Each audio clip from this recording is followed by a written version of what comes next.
Hay langostas por todas partes. Debe ser por el calor. Es como estar todo el tiempo mojado y desnudo y además sientes que estás siempre a punto de desmayarte.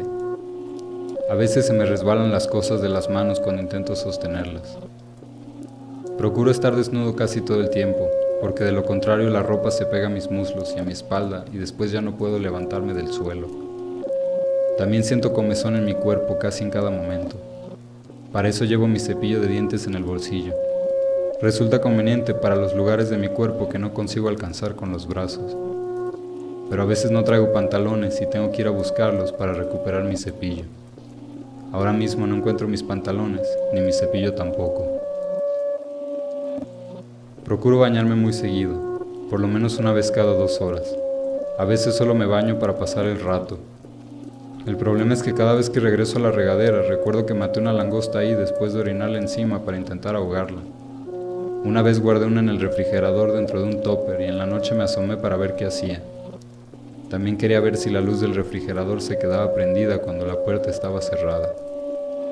Intenté meterme al refrigerador pero no cupe, porque soy demasiado alto como para caber dentro de un espacio del tamaño del interior del refrigerador. ¡Oye,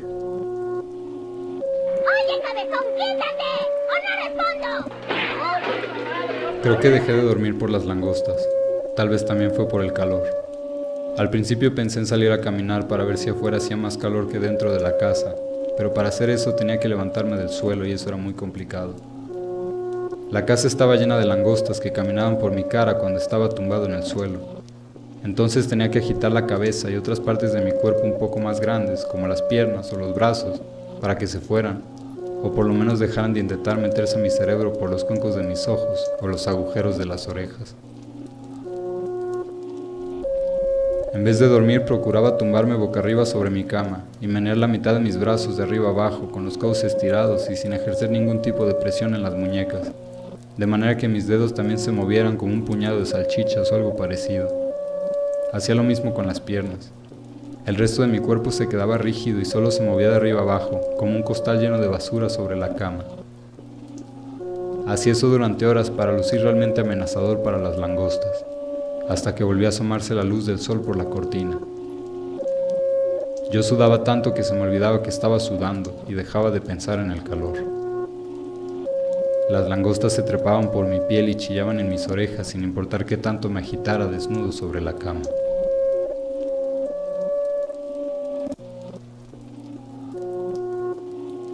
No dejé de dormir de un día para otro. Fue poco a poco. Cada vez dormía menos. Debió ser por el calor. Ese tiempo me recordó un poco a las noches en las que te quedabas a dormir en mi casa. No cabíamos en mi cama y uno de los dos siempre se abalanzaba sobre la cobija y mis pies se quedaban afuera. Tú dormías más rápido que yo, y yo me quedaba mirándote dormir toda la noche. Cuando dormías parecía que te desmayabas durante 6 o 7 horas y después despertabas un poco para desmayarte de nuevo. Puede ser que alguna vez haya sido así y yo no me haya dado cuenta. Solo que a veces roncabas. Entonces me daba cuenta de que no te habías desmayado en realidad. Cuando te quedabas a dormir en mi casa y me aburría de verte dormir, yo miraba mi celular. Por la mañana te ibas y dejabas tu cepillo de dientes y esa botella blanca de champú para cuidados íntimos de uso externo que sigue en la regadera y tiene trozos de langosta muerta en la parte de abajo.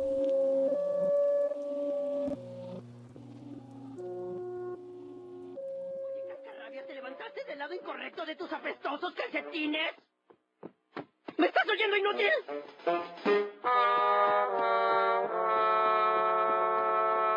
Hay una nube oscura sobre la cabeza de Eddie. Nuestro amigo no es ni la sombra del egoísta, bronco, tarado tipo que queremos. Es nuestro deber como amigos sacar a Ed de este malestar. Pues ya está bastante crecidito, es un tonto.